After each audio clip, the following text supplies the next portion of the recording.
Hello, and welcome to History for Dreaming. Deep in the mountains of southern Jordan, there is a city carved from stone. Canyon walls glow pink and orange in the desert sun. Temple facades 70 feet tall emerge directly from the living rock.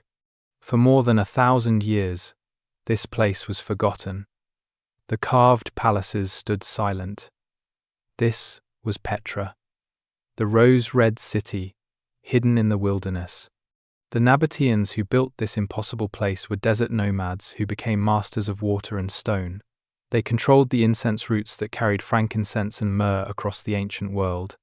They developed hydraulic engineering that captured every drop of rain in a waterless landscape. They carved monuments from cliff faces that still stand today, and they built their greatest achievement in a place where no city should exist. How did they do it?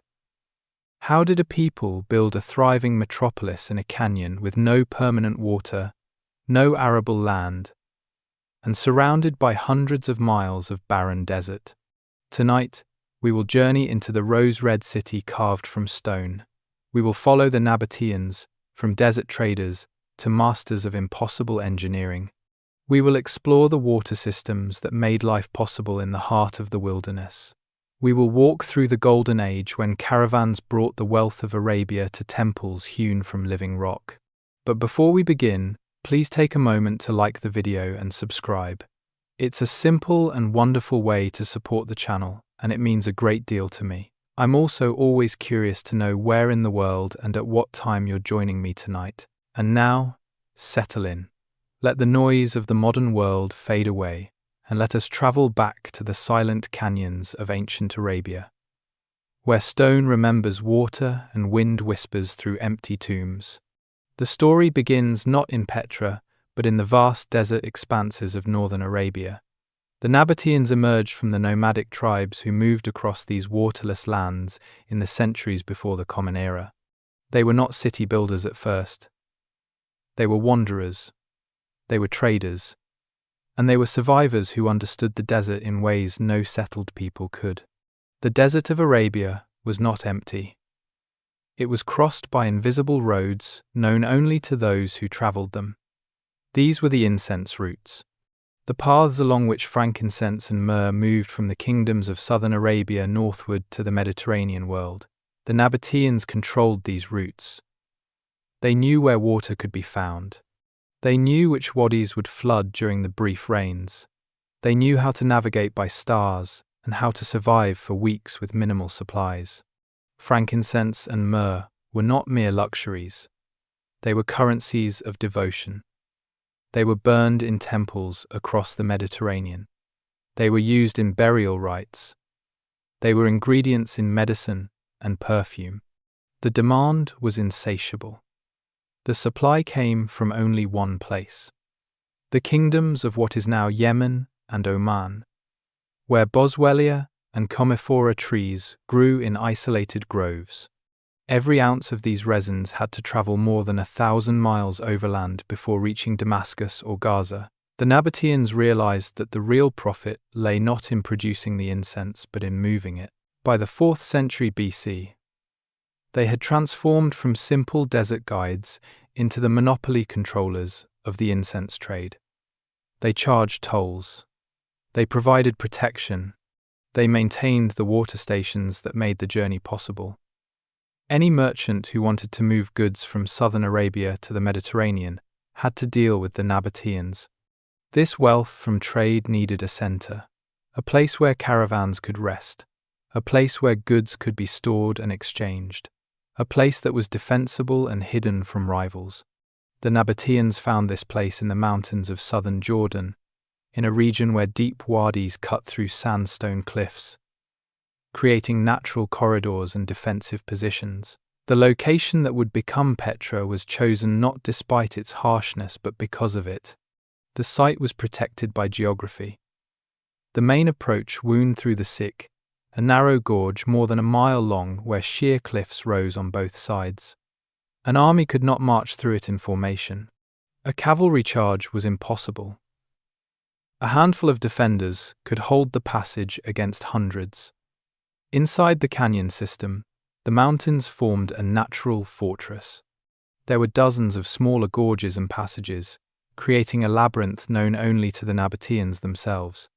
But the site had one catastrophic flaw. There was no permanent water source. The Wadi Musa, which ran near the settlement, flowed only after winter rains. For most of the year, it was dry gravel. The surrounding land was barren sandstone. There were no springs within the canyon system. By every logical measure, this was the last place anyone should try to build a city. The Nabataeans looked at this waterless canyon and saw potential. They understood something that other civilizations had not yet grasped. They understood that water does not need to come from a river or a spring. It can come from the sky. It can be captured. It can be stored. It can be moved. The challenge was not finding water. The challenge was keeping it. The early settlement at Petra was modest. Tents clustered in the wider sections of the canyons. Simple shelters carved into the softer sandstone. The population was small. These were traders and their families, craftsmen, laborers, guides.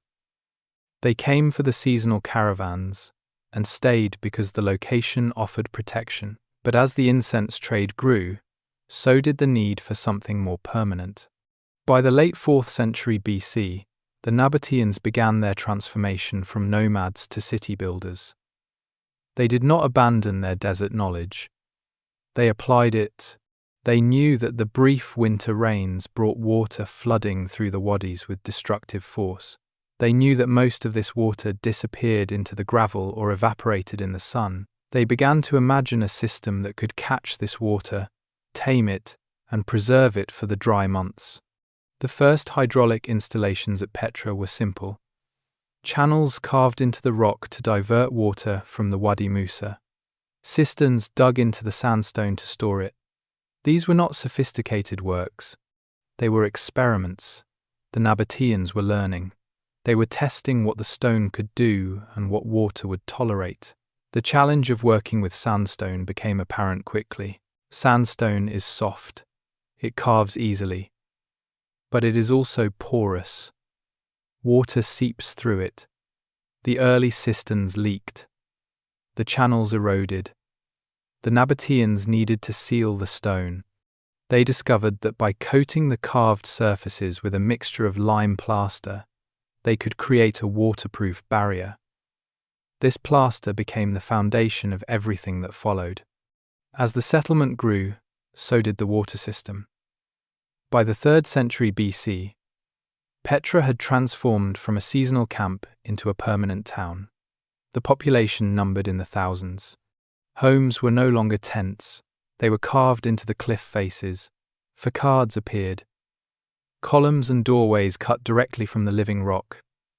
The Nabataeans were becoming artists of stone, but the art served a purpose. Every carved chamber was part of the water system. The homes had internal channels that collected rainwater from the roofs and directed it into cisterns. The streets themselves were designed as drainage systems. Nothing was wasted. Every drop was captured.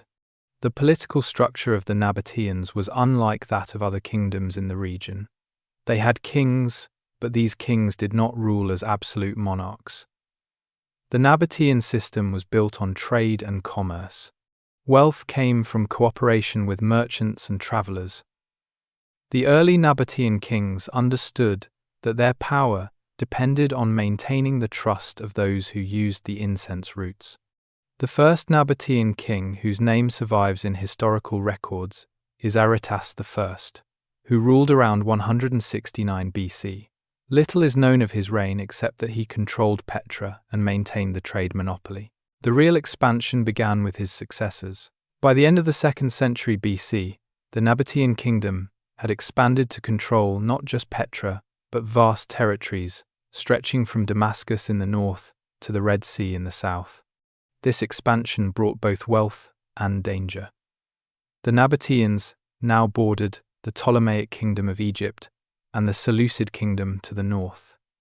Both were far larger and more militarily powerful. The Nabataeans survived through diplomacy, bribery, and the strategic use of their desert knowledge. They could retreat into landscapes where Greco-Egyptian armies could not follow. They could cut off water sources and starve besieging forces. They turned their weakness into strength. The wealth flowing into Petra funded a transformation. The city was no longer just a trading post.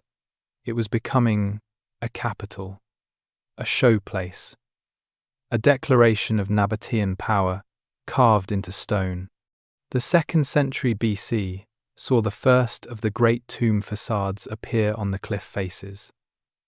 These were not simple caves, they were monumental works of architecture hewn from solid rock. The Al-Khazneh, known today as the Treasury, was likely created during this period, though its exact date remains debated.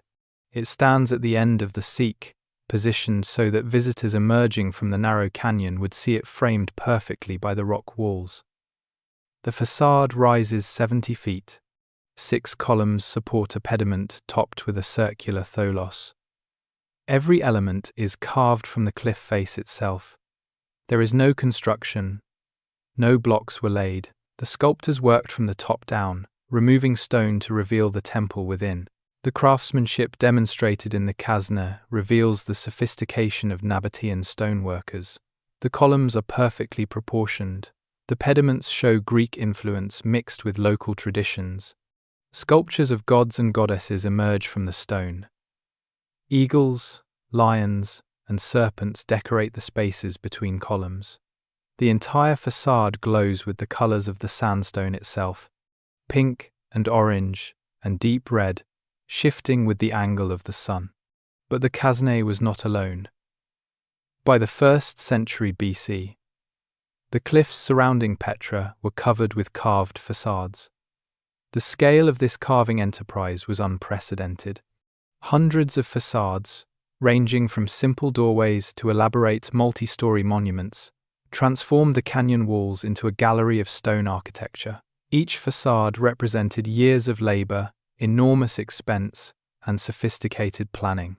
The techniques used to create these facades were refined through generations of practice. The carvers began by studying the cliff face, identifying areas where the stone was sound and the color most beautiful. They would mark out the facade dimensions using red ochre paint. Then the work began from the top. Teams of workers on wooden scaffolding would begin removing stone, working downward layer by layer. The top-down technique served multiple purposes. It prevented debris from falling onto finished work below. It allowed the scaffolding to descend as work progressed. It meant that if a structural flaw was discovered in the stone partway through, the unfinished lower portions could be abandoned without wasting effort. The method was efficient and practical.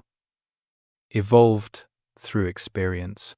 The stone removal was done with iron tools. Chisels of various sizes for different purposes. Pointed chisels for rough work, removing large quantities of stone quickly. Flat chisels for smoothing surfaces. Toothed chisels for creating textures. The iron was imported, likely from Egypt or Syria, as the Nabataean region had no significant iron deposits. The cost of tools was substantial, adding to the expense of each monument. The carvers worked to templates and measurements, but much was done by eye and experience. The proportions of columns, the spacing of architectural elements, the depth of relief carving were all judgment calls made by master craftsmen.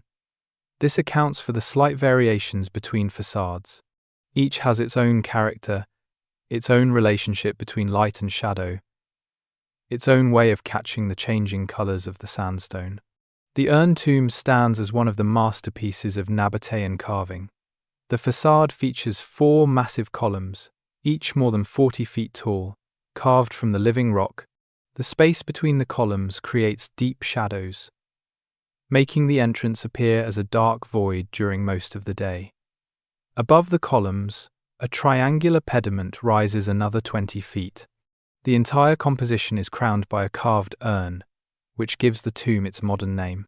In front of the urn tomb, the Nabataeans carved away an enormous volume of stone to create a courtyard.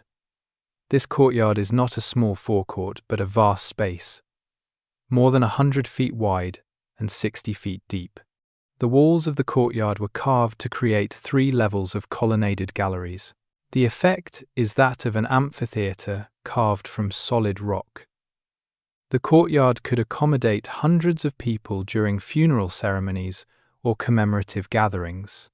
The palace tomb earned its name from its resemblance to a Roman palace facade. It rises 4 stories, with columns and doorways at each level. The facade is more than 150 feet wide, one of the largest rock-cut facades in the world. The upper stories were carved with such deep relief that they appear to be freestanding structures rather than carved stone. The illusion is remarkable, especially when viewed from a distance where the carved nature of the work is less obvious.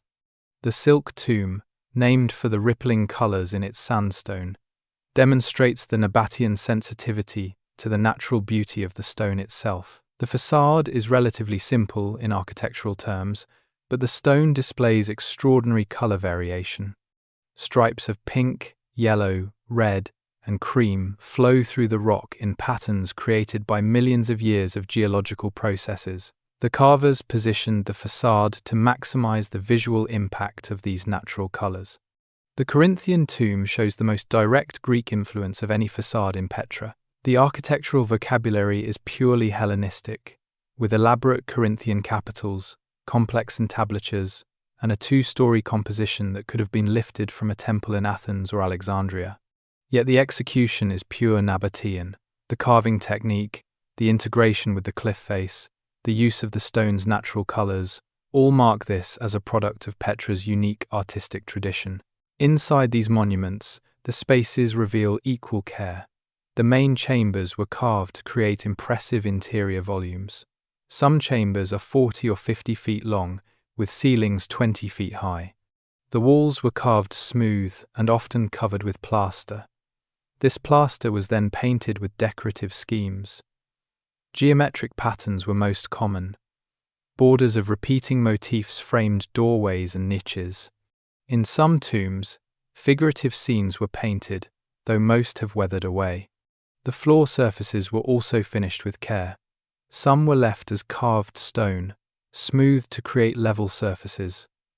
Others were covered with plaster or mortar to create seamless floors. In the wealthiest tombs, mosaic floors were created using small cut stones set in mortar patterns. These mosaics were simpler than the elaborate pictorial mosaics of Roman villas, but they demonstrated technical skill and aesthetic ambition. Niches carved into the walls served specific functions. Large rectangular niches, called loculi, held sarcophagi or burial shrouds. Smaller niches may have held oil lamps, offerings, or personal items of the deceased. Some niches had carved shelves for multiple objects. The careful placement of these niches shows that the tombs were designed not just as burial spaces, but as active ceremonial locations where families would gather. Carved benches line the walls of many tomb chambers. These are the biclinia and triclinia mentioned in historical texts about Nabataean culture. They served as dining spaces during funeral feasts and commemorative meals. The tradition was that family members would gather in the tomb chamber of their ancestors, recline on these carved stone benches, share food and wine, and maintain connection with the dead. The benches in many tombs show wear patterns from centuries of use. The integration of the tombs with the water system demonstrates the thoroughness of Nabataean planning. Drainage channels were carved into the rock around tomb entrances to direct water away during the winter rains. These channels connected to the larger urban drainage network. Some tombs had their own small cisterns carved nearby to collect rainwater for use in washing the tomb chambers. Everything was interconnected, practical, and carefully designed. The economic impact of the tomb carving industry on Petra cannot be overstated. The work employed hundreds of skilled craftsmen and thousands of laborers over centuries. It created demand for tools, for scaffolding timber, for plaster and paint materials. It concentrated wealth and expertise in the city. Young men learned the carving trades from masters, creating a continuous supply of skilled workers. The industry was self-sustaining and economically vital.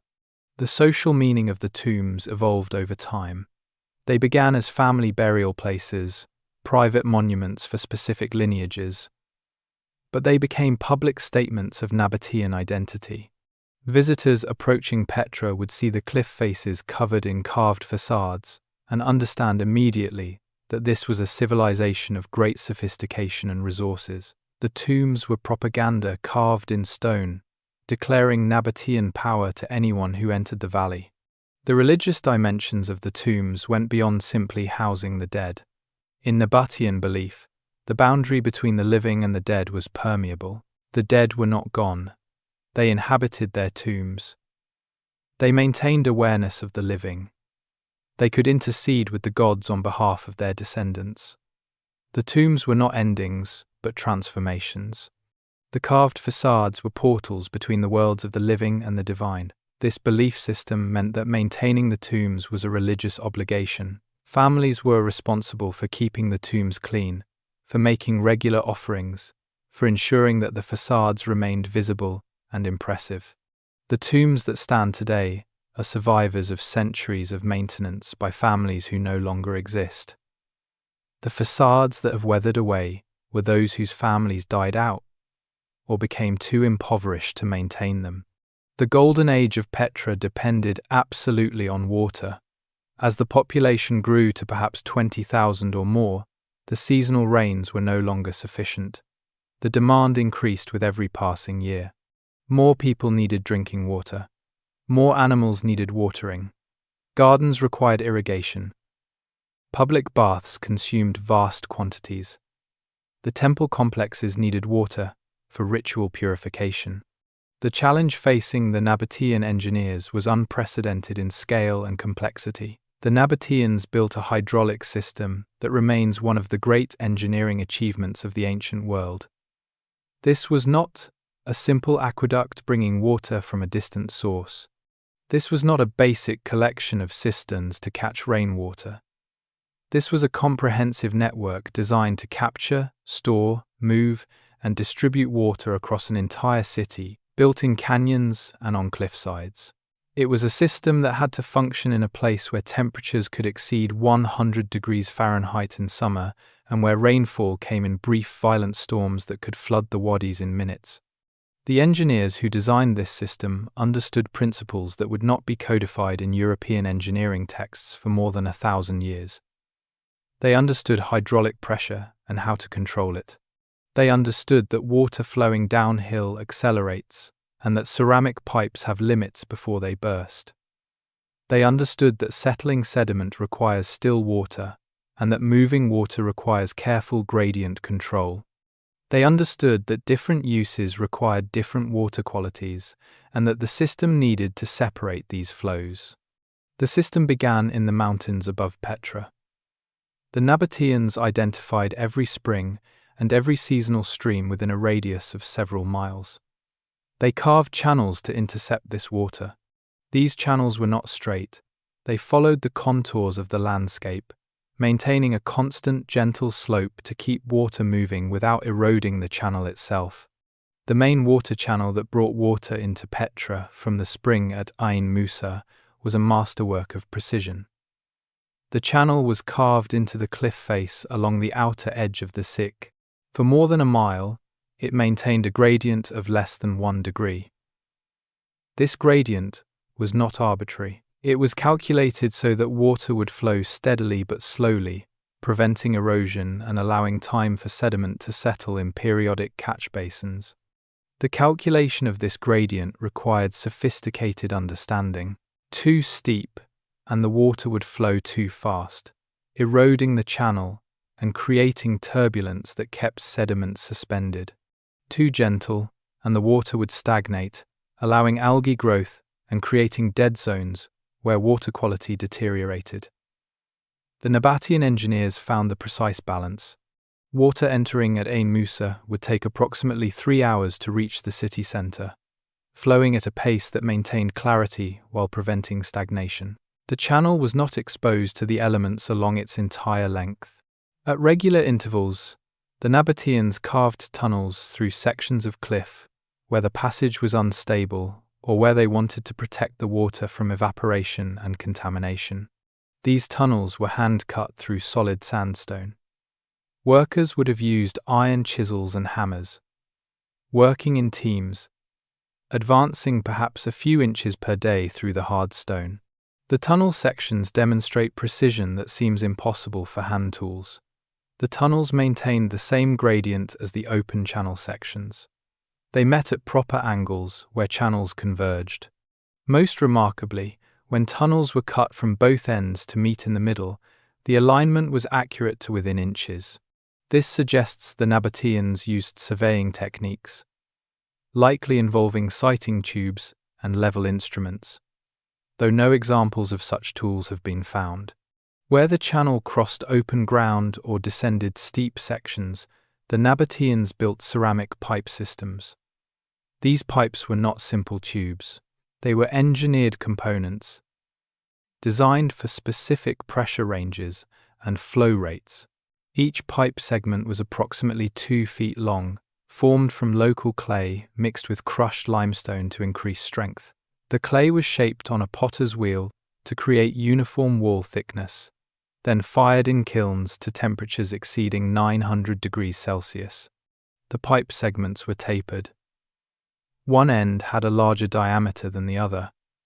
This allowed pipes to fit together with one segment inserted into the next, creating a telescoping joint. The overlap was typically 3 to 4 inches.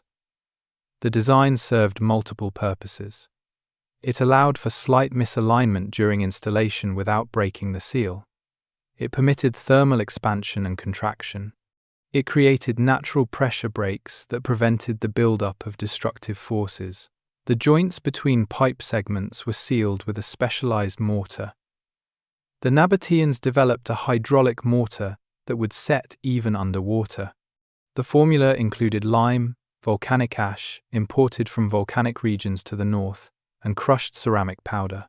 When mixed with water, this mortar created a chemical reaction that produced a concrete-like substance that was both waterproof and resistant to the mineral-laden desert water.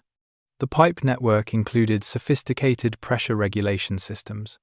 At points where the elevation dropped significantly, the Nabataeans built what modern engineers call pressure-reducing stations.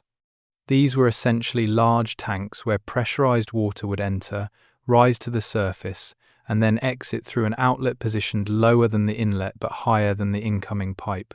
This configuration broke the pressure gradient. Water entering the next section of pipe would be under much less pressure than if it had simply flowed straight down the slope.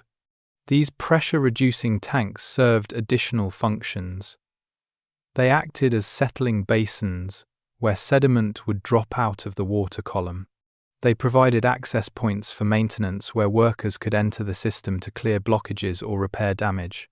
They created buffer capacity that could absorb surges in flow during storms.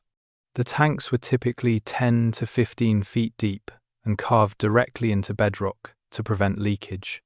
The genius of the system was in the pressure regulation. The Nabataeans understood that water flowing downhill gains pressure. They built pressure-reducing tanks at strategic points along the aqueduct. These were large cisterns where water would enter, settle, and then exit through an outlet positioned lower than the inlet. This reduced flow rate and prevented the pipes from bursting under excessive pressure. The main aqueduct was not the only water source. The Nabataeans built dozens of secondary channels that collected runoff from the surrounding mountains during the brief winter rains.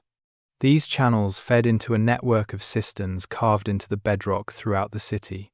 Some cisterns were small, serving individual buildings or neighborhoods. Others were massive chambers capable of holding thousands of gallons. The largest cisterns were architectural marvels in their own right. Carved deep into the sandstone, they featured multiple chambers connected by narrow passages.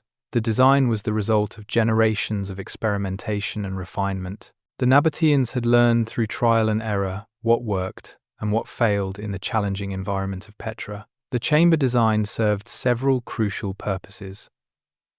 First, multiple chambers prevented complete water loss, if one section developed a leak.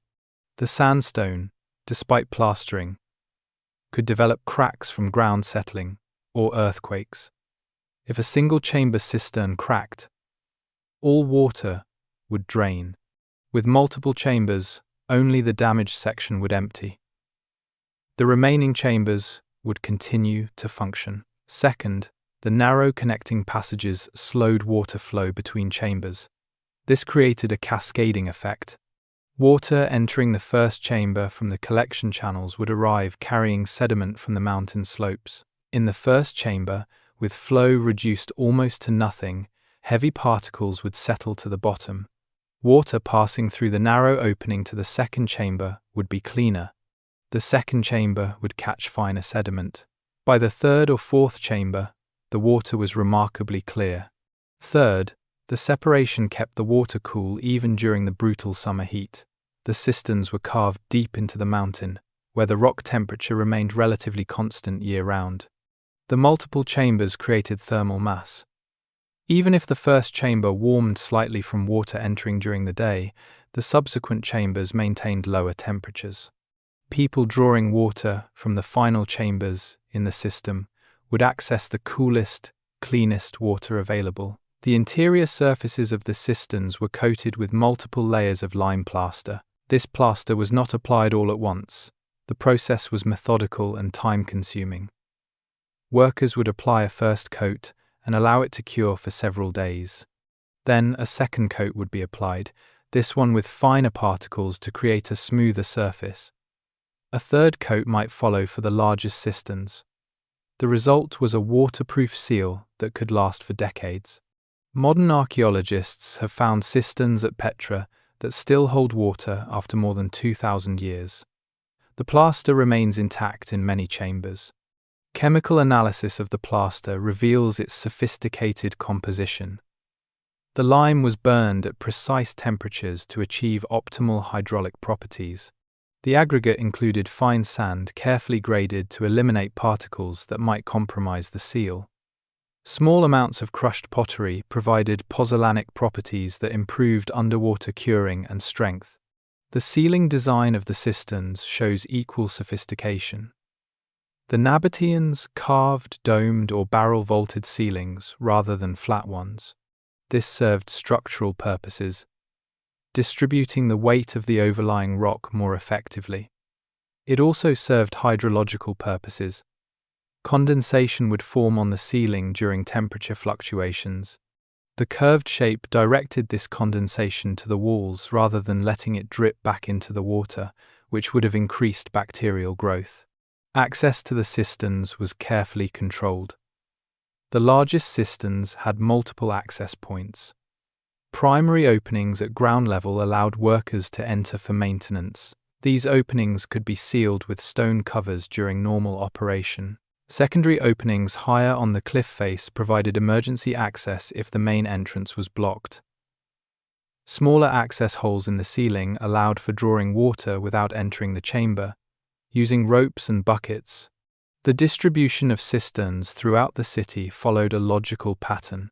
The largest cisterns were positioned at the highest elevations where gravity could feed the entire distribution network. Medium cisterns were scattered through residential districts, serving neighborhoods. Small cisterns served individual buildings or complexes.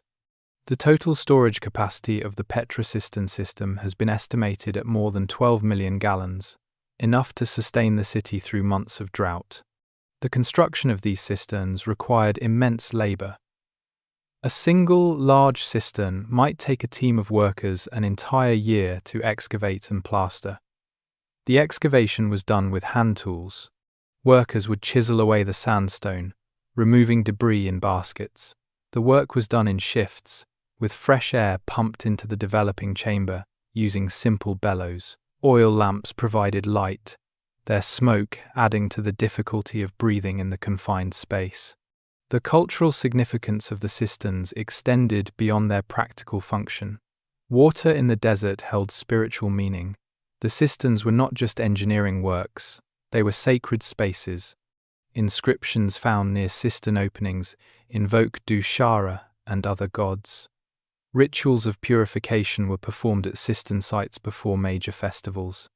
The water itself was considered a gift from the gods, captured and preserved by human skill, but ultimately divine in origin. The Nabataeans developed a maintenance culture around the water system. Specialized workers were responsible for inspecting channels, clearing blockages, repairing plaster, and monitoring water quality. These positions were hereditary. Sons learned the system from fathers, carrying knowledge of every cistern, every channel junction, every pressure tank through the generations. This knowledge was not written down. It was memorized and demonstrated, passed through apprenticeship and practice. The annual maintenance cycle followed the seasons. After the winter rains, workers would inspect the entire system for damage caused by flooding or freeze-thaw cycles. Channels would be cleared of accumulated sediment, cisterns would be drained, cleaned, and replastered as needed. During the dry season, monitoring focused on water levels and quality. Dead animals, or debris that might contaminate water, were removed immediately. The inspection routes became well-worn paths through the mountains around Petra. But capturing and storing water was only half the challenge. The water had to be distributed to every part of the city. Petra was not built on level ground. It was a city of cliffs and canyons, with buildings carved at different elevations spanning hundreds of feet of vertical relief.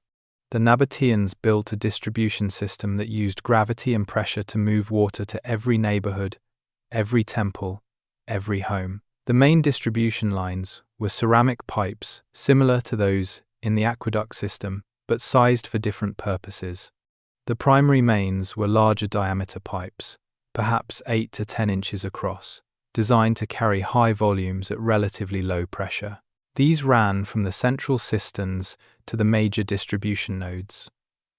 Secondary lines branched from the mains, using smaller diameter pipes that could handle higher pressure for vertical runs and longer horizontal distances. From the central cisterns carved into the mountains above the city, these pipes branched out like arteries from a heart. The system followed the natural topography, using gravity wherever possible.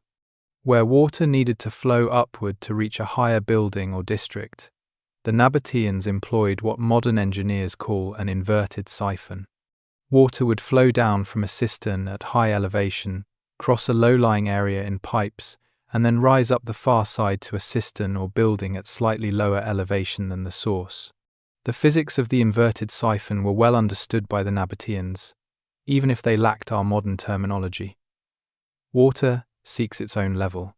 If the outlet is lower than the inlet, water will flow through any path, including up and over obstacles, as long as the final destination is below the starting point. The challenge is managing the pressure at the bottom of the U-shaped pipe run. This is where the pressure-reducing tanks proved crucial. By breaking the siphon into multiple stages, each with its own pressure release, the Nabataeans prevented pipe failure.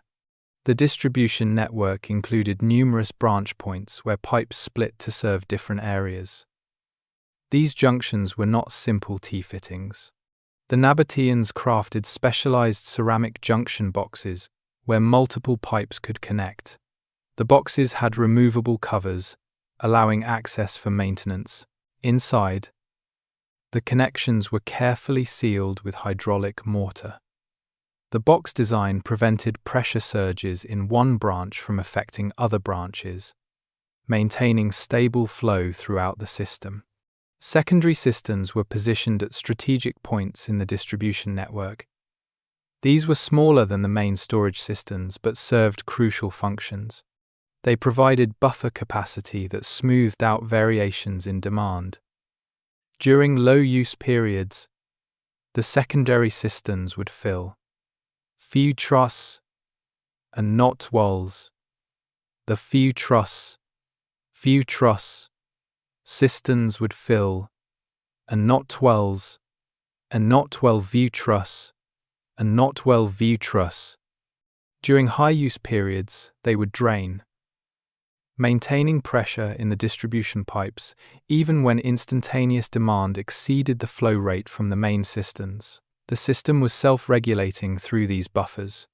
The Temple of the Winged Lions, one of the major religious structures in central Petra, had its own dedicated water supply line, running directly from the main cisterns. This temple complex covered an area of more than 10,000 square feet. It required water for ritual purification, for the sacred pools maintained within the temple, and for the gardens that surrounded the structure. The dedicated line ensured that religious ceremonies would never be interrupted by water shortages, even during periods of peak demand elsewhere in the city. The great temple complex had even more elaborate water features. Multiple fountain systems were fed by pressurized pipes. These fountains were not decorative luxuries. They served religious and social purposes. The sound of running water in the temple courtyards created an atmosphere of abundance and divine favor. The visual spectacle of water in the desert was a constant reminder of Nabataean engineering prowess and divine blessing. The fountain engineering reveals sophistication in hydraulic principles. The Nabataeans understood that a fountain requires pressure, and requires Nabataeans understanding. The Nabataeans understood that fountains engineering. They calculated the height water would rise based on the pressure available from the elevation difference between the source cistern and the fountain location. They designed fountain basins with overflow channels that returned excess water to lower cisterns rather than wasting it. The fountains ran continuously during religious festivals, but could be shut off during drought periods by closing valve systems built into the distribution pipes. Public fountains were positioned throughout the residential districts of Petra. These were not decorative, they were the primary water source for most residents.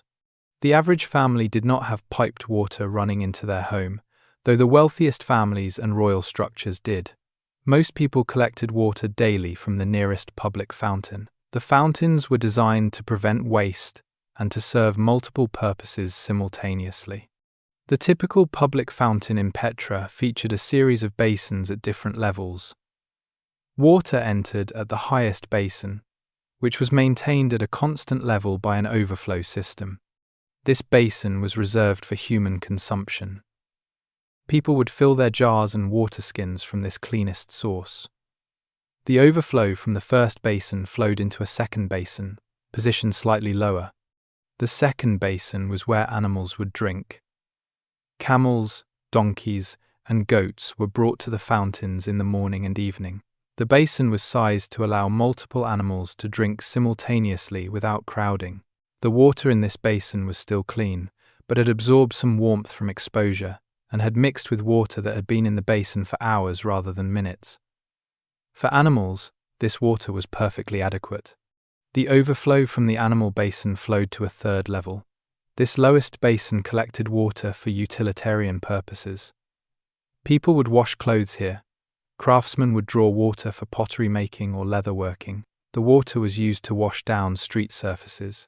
Finally, the overflow from this basin entered the drainage system, where it would be directed either to garden irrigation or into the wadi system to be carried out of the city. This tiered system maximized the utility of every gallon of water.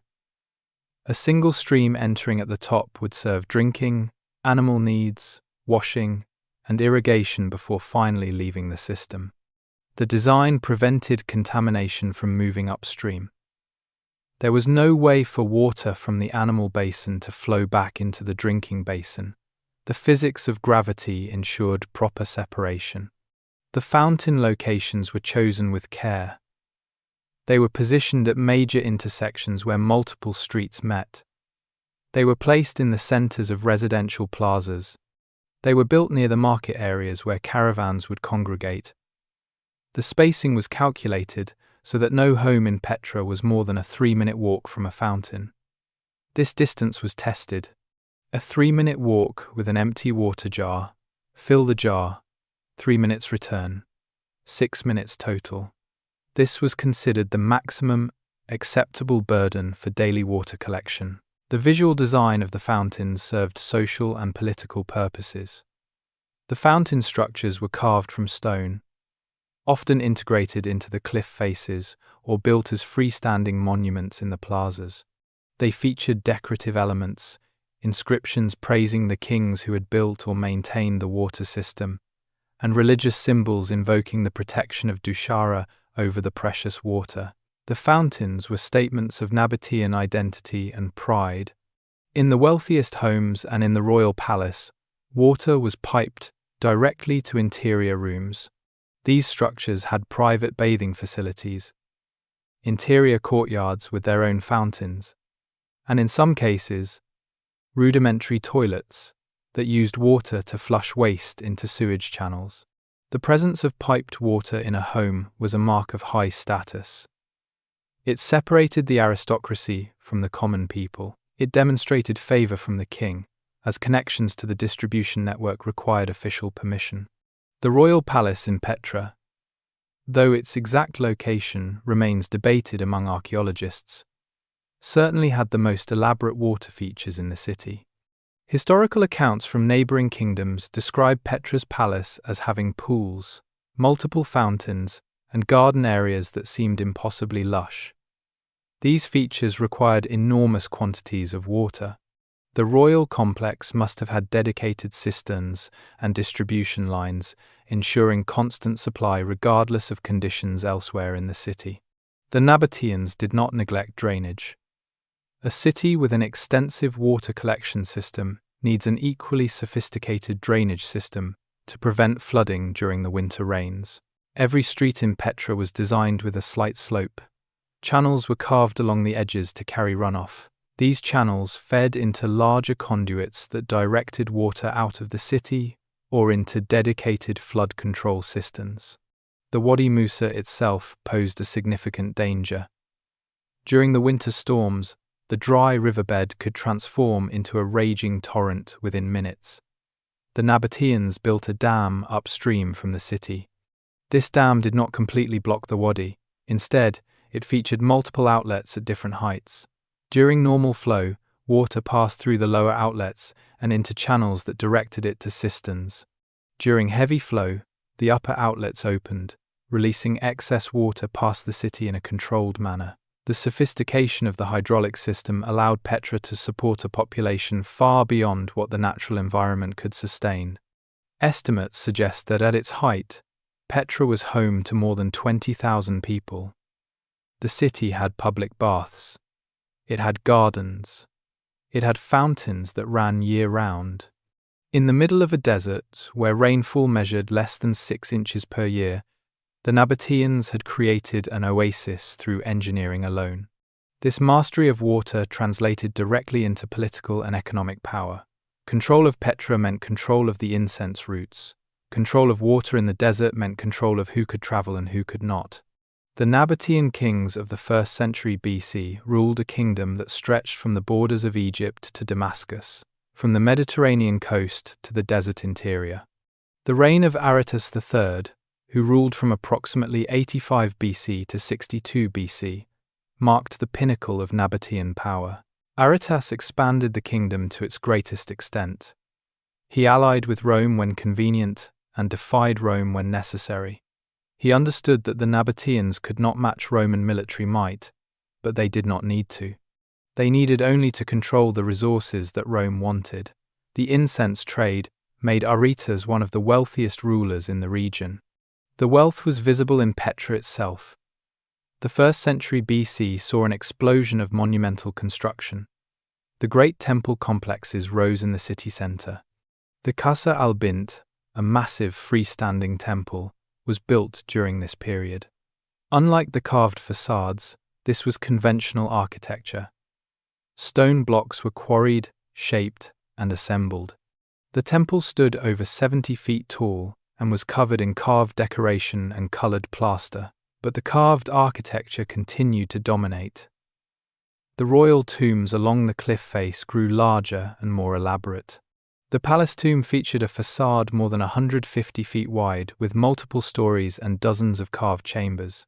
The urn tomb had a massive courtyard carved from the rock in front of it, creating a ceremonial space that could hold hundreds of people. The interiors of these tombs reveal as much as the exteriors, The chambers were not simple caves, they were architectural spaces. Walls were carved flat and smooth, ceilings featured coffers and moldings. Niches held sarcophagi. The stone was worked to create the illusion of built architecture. Even though everything was carved from solid rock, the artistry extended to the everyday. Nabataean pottery from this period shows remarkable refinement. The distinctive, thin-walled bowls and cups were decorated with fine painted designs. The clay was fired to a hardness that allowed the vessels to hold water without leaking. The shapes were elegant and functional. This was not the pottery of desert nomads. This was the ceramics of a sophisticated urban culture. The economic foundation of this prosperity remained the incense trade. Caravans arrived at Petra carrying tons of frankincense and myrrh. The resins were stored in warehouses within the city. Nabataean merchants then organized the onward journey to Damascus, Gaza, or the Mediterranean ports. They charged fees for storage. They charged fees for protection. They charged fees for guides. Every transaction added to the wealth flowing into the royal treasury. The Nabataeans also developed their own industries. They produced high-quality textiles. They worked leather. They created jewelry and metalwork. But these were supplementary to the main business. Petra was built on incense. The sweet smoke of frankincense, burning in Roman temples, represented Nabataean power and wealth. The religious life of Petra reflected its unique character. The Nabataeans worshipped a pantheon of gods that mixed Arabian, Greek, and Egyptian influences. The chief deity was Dushara, a god associated with mountains and strength. His female counterpart was Al-Uzza, identified with both the Arabian goddess and the Greek Aphrodite. The syncretism was not unusual for the period, but the Nabataeans expressed it in distinctive ways. Nabataean religion focused on the concept of divine presence in natural features. Sacred stones called betiles represented the gods.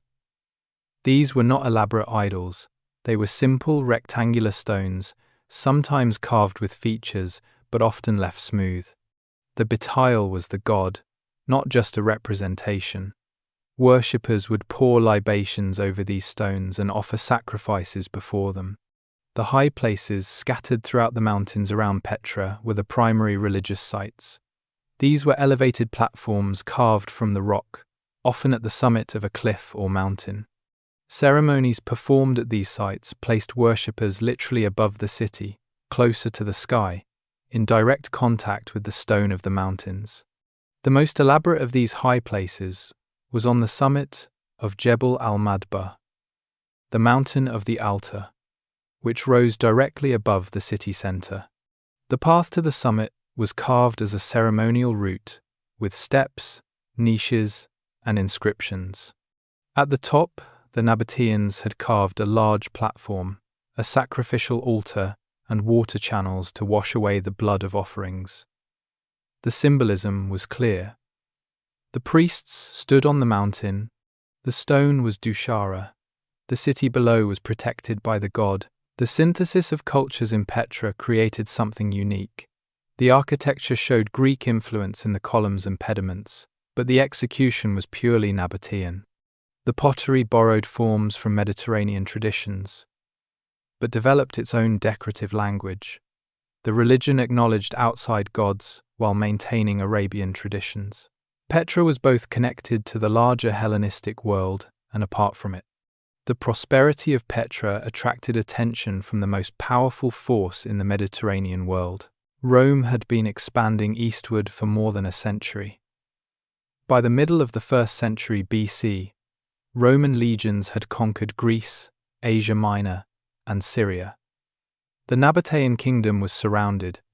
Roman generals eyed the wealth of the incense trade with increasing interest. The Nabataean response was diplomatic rather than military. They understood they could not defeat Rome in open battle. Their survival depended on making themselves useful to Rome rather than being seen as a threat. The Nabataean kings paid tribute. They provided camels and supplies for Roman campaigns. They maintained order on the desert frontier. They convinced Rome that a friendly Nabataean kingdom was more valuable than a conquered province. This strategy worked for more than a century. The Romans left the Nabataeans nominally independent. The incense trade continued. Petra remained the center of a small but wealthy kingdom. But the world was changing in ways the Nabataeans could not control. The critical shift came with the Roman conquest of Egypt in 30 BC. Egypt had always used the Red Sea route for trade with Arabia and India. After annexation, Rome began to develop this route systematically. Roman ships learned to use the monsoon winds to sail directly from Egyptian ports to India, bypassing the land routes through Nabataean territory entirely. The economic impact was gradual but devastating. The volume of trade through Petra began to decline. Caravans became less frequent. The fees and tolls that had funded the kingdom's prosperity diminished. The Nabataean kings found themselves controlling trade routes that mattered less with each passing decade. The Romans also developed alternative land routes. They built roads through Judea and Syria that allowed merchants to avoid Nabataean territory. Roman military might kept these routes safe. The Nabataean monopoly on desert travel was broken. Their knowledge of the waterless wastes no longer granted them exclusive control. Under these pressures, the Nabataean kingdom began to contract. In 106 AD, the Roman Emperor Trajan made the final move. He annexed the Nabataean kingdom without significant military resistance. The Romans called the new province Arabia Petraea, literally Roman Arabia, with Petra as its name. The city that had been a capital was now a provincial center. The Roman period brought changes to Petra, but not immediate decline. The Romans were practical administrators. They recognized that Petra remained an important regional center. They invested in infrastructure. They built a colonnaded street through the heart of the city. They expanded the theater that had been carved from the mountainside. They erected temples to Roman gods. The colonnaded street was the most visible Roman addition. It ran through the city center, flanked by columns supporting covered walkways. Shops and administrative buildings lined both sides. The street was paved with large stone slabs. It was not Roman in style so much as in execution. The Nabataeans had already built major streets in Petra, but the Romans formalized and monumentalized them. The population of Petra likely remained stable through the 2nd century AD. The city was still a regional trade center. It was no longer the gateway for all Arabian incense, but it remained the largest settlement in the region. Caravans still stopped there. Markets still operated. The water system continued to function as the Nabataeans had designed it. But the 3rd century brought harder times. The Roman Empire itself was struggling. Political instability, economic crises, and pressure on the frontiers meant less investment in distant provinces. Petra, far from the centers of Roman power, began to feel the effects. Maintenance of the water system required constant attention. The channels needed cleaning, the cisterns needed replastering, the pipes needed replacing. Without resources, the system began to deteriorate. The religious transformation of the empire added to Petra's troubles. As Christianity spread through the Roman world, the old gods fell from favor. The temples of Dushara and Al-Uzza were abandoned or converted into churches. The high places where Nabataean priests had performed sacrifices for centuries were left empty. The Betels were sometimes deliberately defaced by Christian zealots. A massive earthquake struck Petra on May 19, 363 AD. The date is known precisely from historical records kept in distant cities. The quake was recorded across the Levant, from Petra to Jerash to Jerusalem. It was described in contemporary accounts as one of the most destructive events in living memory. The ground shook for minutes. Buildings collapsed. Cliff faces fractured. In Petra, the damage was catastrophic. The Qasr al-Bint temple, the great freestanding structure that had stood for centuries, was severely damaged. Columns snapped, walls cracked, and partially collapsed. Parts of the colonnaded street that the Romans had built fell into rubble. The theatre, carved from the mountainside, saw sections of its seating collapse. But all of this was secondary to the real disaster, and the Constantlo, without Seri 6 and end, the earthquake ruptured the carefully engineered water system that made life in Petra possible. The ceramic pipes shattered along their entire length. The carefully sealed joints that had held for centuries were torn apart by the violent shaking. Sections of the pipes along cliff faces were thrown loose and fell into the canyons below. The pipe network that had distributed water to every part of the city was destroyed in seconds. No amount of patching or repair could restore the system without manufacturing entirely new pipes and reinstalling the entire network. The carved channels suffered equally. Cracks appeared in the channel walls where the plaster seal had been perfect before. The rock itself split in places, creating fissures where water would drain away rather than flow to its destination. The tunnels that had been carved with such precision collapsed in sections, filling with broken stone that blocked water flow. The aqueduct from Ain Musa stopped functioning as a coherent system. The cisterns developed leaks. The plaster that had sealed the carved stone for centuries cracked.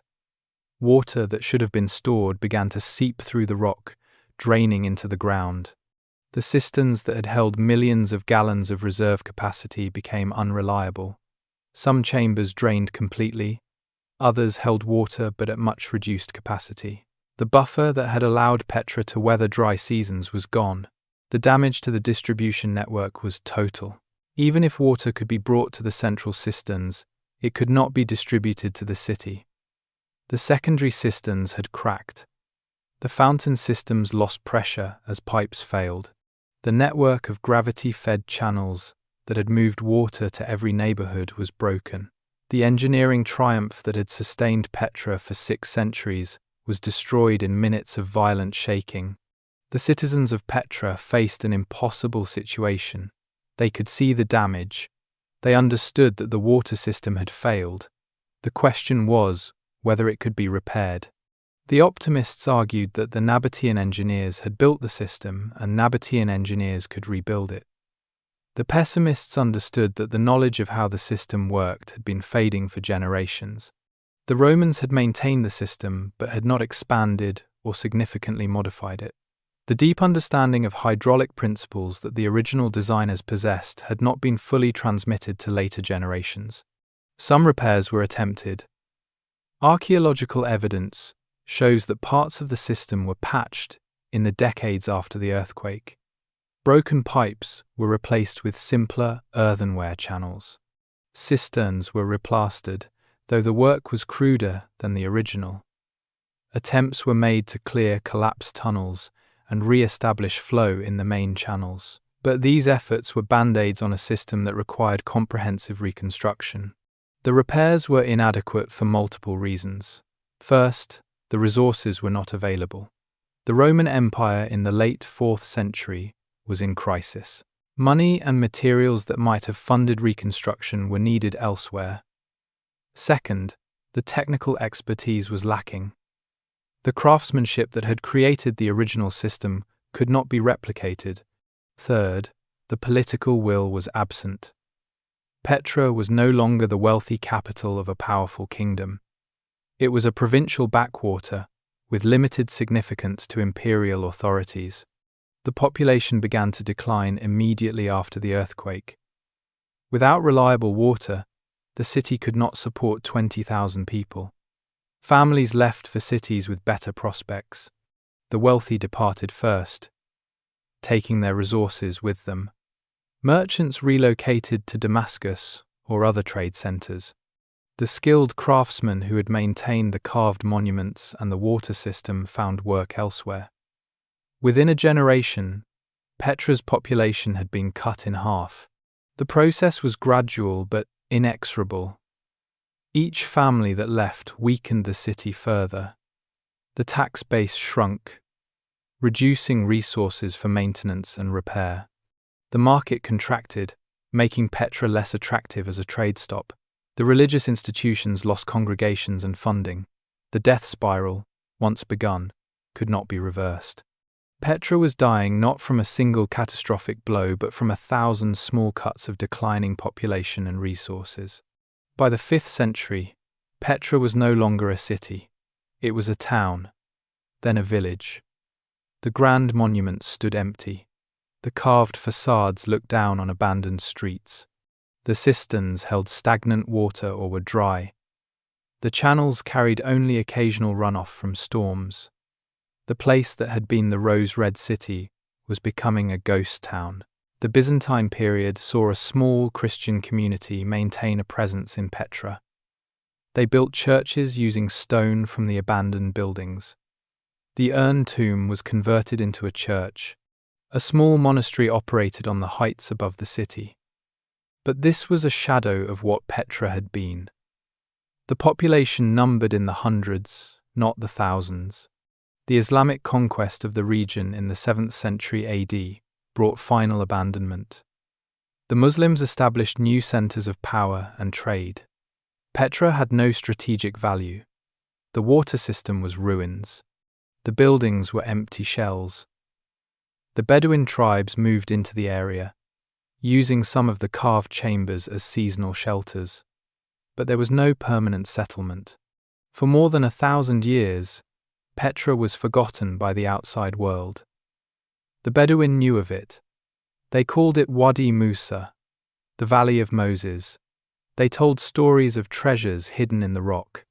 They used the area as pasture, but they kept the location secret from outsiders. This secrecy was partly protective. The Bedouin did not want foreigners disturbing what they considered their territory. It was also practical. Petra was in the heart of Bedouin land, far from the main travel routes, accessible only to those who knew the desert paths. European scholars heard rumors of a great ruined city in the mountains of Arabia. Medieval travelers recorded stories of temples carved from rock and monuments of incredible scale, but these were second-hand accounts. No European had seen Petra for more than a millennium. The city had passed into legend.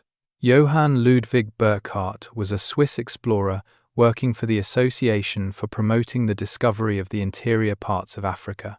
In 1812, he was traveling through the Levant, studying Arabic and learning the customs of the region in preparation for African journeys. He heard the stories of Wadi Musa. He heard the Bedouin descriptions of carved tombs and ancient temples. He realized that this might be the lost city of Petra, mentioned in ancient texts. Burckhardt faced a problem. The Bedouin would not guide a European to the site. Any obvious interest in the ruins would mark him as a treasure hunter or simply as an outsider trying to violate their territory. Burckhardt had to find a way to reach Petra without revealing his true purpose. He disguised himself as a Muslim merchant from India, traveling to the tomb of Aaron, which according to tradition was located on a mountain above Wadi Musa. This gave him a religious justification for visiting the area. He hired a local guide, claiming he needed to make a sacrifice at Aaron's tomb and would appreciate seeing the ruins along the way as a side interest. On the 22nd of August 1812, Burckhardt entered the Sikh. He walked through the narrow canyon, seeing the carved channels in the cliff walls, the remains of the ancient water system. He emerged into the open space before the Khazneh. The treasury stood before him, its facade still magnificent despite centuries of abandonment. He continued through the city, seeing the carved facades covering the cliffs, the remains of the great temple, the theatre carved from the mountainside. Burckhardt could not linger. His guide was suspicious and impatient. He could not take detailed notes or make obvious measurements. He had to maintain his disguise as a pilgrim with only casual interest in ruins. He walked through Petra in a matter of hours, his mind recording what his notebook could not. He climbed to Aaron's tomb, made a token sacrifice, and departed. When Burckhardt returned to Cairo and wrote his account, he was careful. He described what he had seen in scholarly detail, but he also expressed uncertainty. He believed he had found Petra, but he acknowledged that his brief visit left many questions unanswered. His account was published after his death in 1817. Other travelers followed. Artists came to sketch the ruins. Archaeologists came to excavate. Petra was no longer lost. The rediscovery of Petra in the 19th century sparked fascination across Europe and America. Here was a city carved from stone, hidden in the desert, forgotten for a millennium. The romantic imagination of the Victorian era seized on Petra as the ultimate lost civilization. Poets wrote about it. Painters depicted it. It became synonymous with mystery and ancient grandeur. Modern archaeological work at Petra began in earnest in the early 20th century. Researchers from Europe and America excavated the major temples. They studied the water system. They documented the carved facades. They found inscriptions that revealed Nabataean language and writing. They discovered that the city extended far beyond the central monuments. Entire residential districts had been carved into the surrounding cliffs. The work continues today. Archaeologists have mapped more than 800 carved structures at Petra. They have traced the water channels for miles through the mountains. They have found evidence of suburbs and satellite settlements. Excavation of the Great Temple revealed floor mosaics, painted plaster, and architectural elements that showed the sophistication of Nabataean art. Conservation efforts focus on protecting the monuments from erosion. The same soft sandstone that made carving easy makes the structures vulnerable. Water seeping through the stone causes salt crystallization that slowly destroys the carved surfaces. Tourism brings both resources for preservation and threats from the sheer number of visitors. Managing this balance is the challenge facing Petra in the modern era. The Nabataean descendants are not gone. The Bedouin tribes who controlled the area when Burckhardt arrived traced their ancestry through the centuries to the people who had built Petra. When Jordan created Petra as a national park in the 1982, these Bedouin were relocated from the caves and tombs they had inhabited for generations. This remains controversial. The Bedouin argue that they are the true inheritors of Petra, with deeper claims than any modern government. The city of Petra stands today as both monument and mystery. The monuments remain. The treasury still greets visitors emerging from the sick. The royal tombs still line the cliffs. The theatre still seats an invisible audience. The water channels are still visible in the canyon walls. But the people who built these wonders are gone. The civilization that mastered water in the desert and carved impossible beauty from raw stone has left only these works to speak for them. What made the Nabataeans remarkable was not just what they built, but how they thought. They looked at a waterless canyon and saw a place where a city could thrive. They took the hardest stone and made it soft under their chisels. They took the chaos of desert survival and built systematic prosperity. They were merchants who became artists. They were nomads who became masters of monumental architecture. They created something that should not have been possible. The lesson of Petra is not just about hydraulic engineering or trade routes or architectural skill. It is about human ingenuity confronting impossible circumstances and finding solutions. The Nabataeans could have settled in easier lands. They could have built their capital near a river or spring. They chose instead to build in the hardest place imaginable, and to make that place work through sheer cleverness and determination. The silence in Petra today is not empty. It is full of echoes. The wind through the Seek carries the memory of caravans and merchants. The shadows in the carved tombs hold the shapes of kings and priests. The channels in the rock remember the flow of water that sustained thousands. The stone itself is a record, carved by human hands with stories that refuse to fade. And so our story of Petra comes to a close. It has been a true pleasure to be your guide. Thank you for listening. Until our next journey into the past, I wish you a calm and peaceful night.